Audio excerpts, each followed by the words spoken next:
Rightio, welcome back everybody. I'm just going to make a short video, I'm hoping it's going to be short, on a little project I'm doing on the Jeep. So I haven't done a bit of work on the Jeep lately, it's all been Land Cruiser stuff and camper trailer and a few other bits and pieces, but this time it's the Jeep's turn to get a bit of attention. So the time's come to put a new front axle housing in the Jeep. So this is happening for a few reasons. The first being I have a leaking axle seal. With the Jeep axles, the axle seals in here, there's one there and there's one there. So to change the axle seals, you've got to pull the shafts out.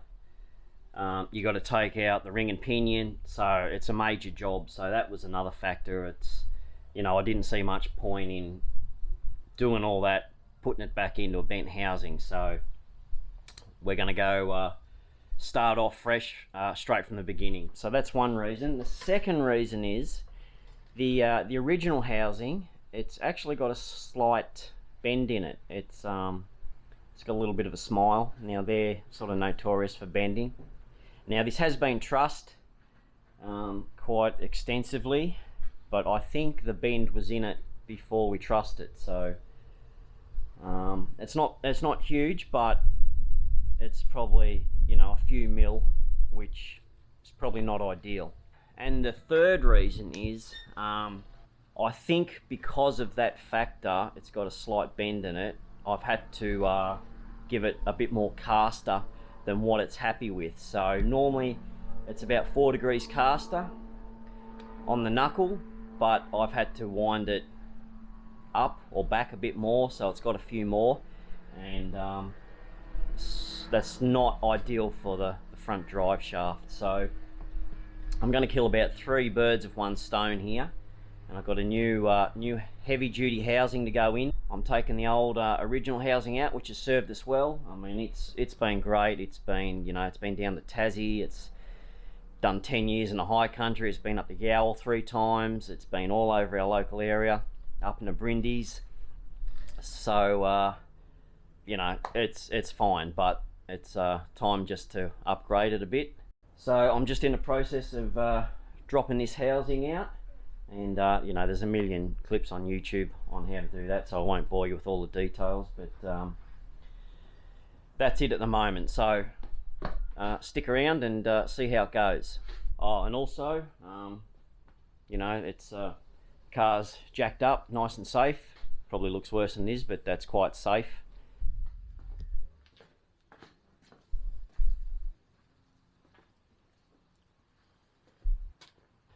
Rightio, so just an update. The diff is out. That was a bit of a mission, especially when you don't have a hoist, but not to worry, we got there in the end.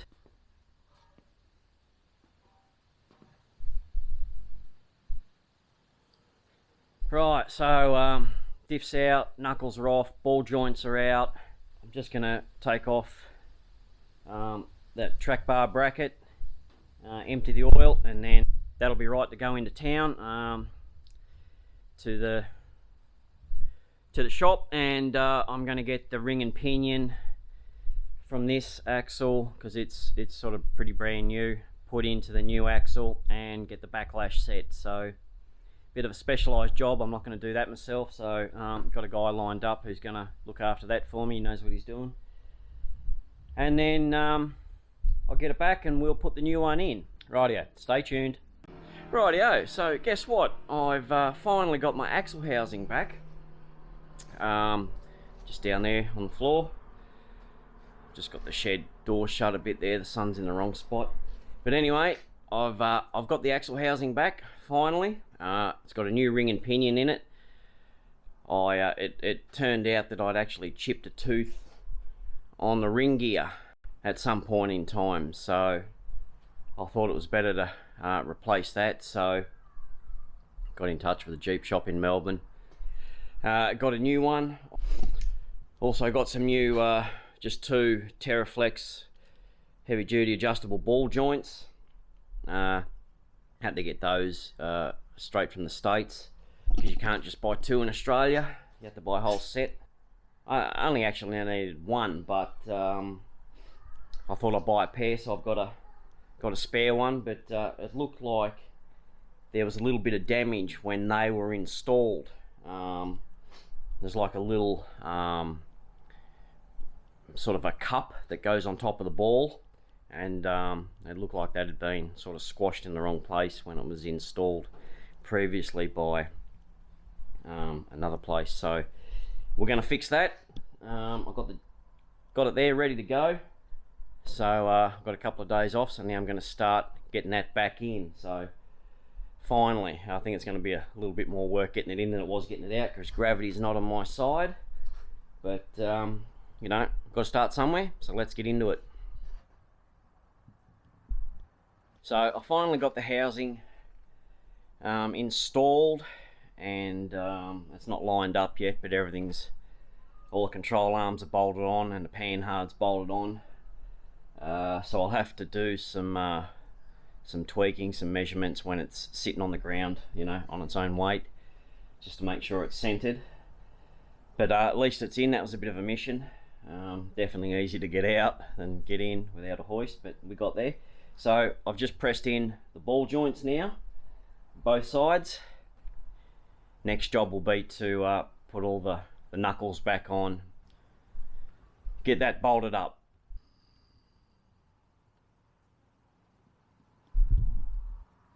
Just another little update. So I've got the knuckles on, and everything's hooked up, you know, drag link, tie rod, and I was putting the stabilizer back on and sort of realized that there was nowhere for it to attach off the tie rod back to the housing.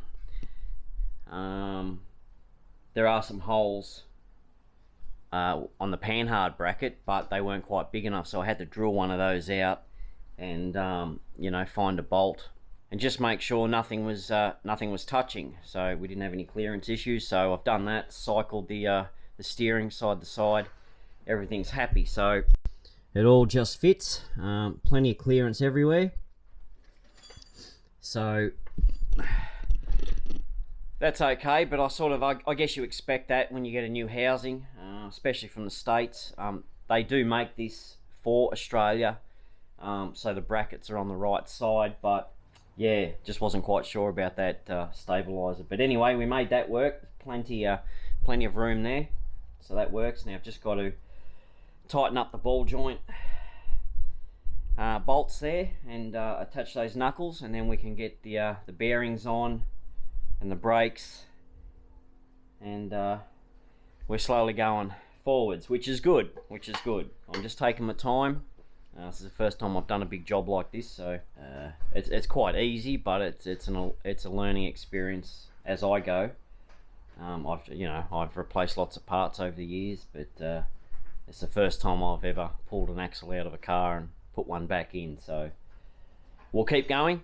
So I just made a bit of a Barney there. I put the disc, you know, this backing plate, this shield here, on backwards, so it was facing like forwards a little bit, and then I went to put the disc on and it was touching, so you know, just a little mistake like that, a bit annoying, so I had to take it all off and do it again. But you know, that's how it goes, live and learn. I'm just sort of you know, bumbling my way through it.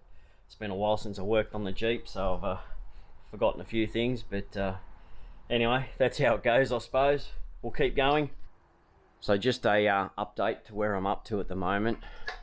I've got the axle housing in, I've got the axles in, brakes are on, tyres are on, and it's sitting back down on the ground now, so that's good. Now I'm just sort of getting all my geometry right, so I'm just checking the toe at the moment. I've got a string line on there. The toe's exactly where it was last time I did this, which was some time ago, so it's about 7 or 8 mil in, which is good. I'm happy with that. So that hasn't changed, but now I've just got to center the axle and get that right, and then I can do the caster but and that's what I'm up to now.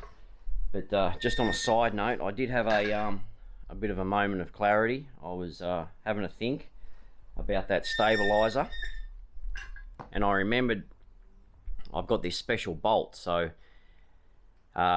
this does two things. This holds the pan hard, and then this side holds the stabilizer. So I forgot I had that, so I'm going to use that, and that'll get me out of trouble there. I've already checked, I've got no clearance problems at all, plenty of room, and we'll be good to go. So at the moment I've just got to get this front axle centered, and then I can do the caster.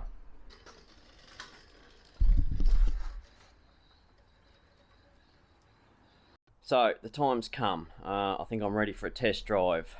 I've sorted out the toe, it's correct. The caster's correct. It's set back to factory now. I've just got to hook up the battery. I've checked all the fluids, rechecked all my bolts, make sure everything's done up, I haven't missed anything. Air in the tyres.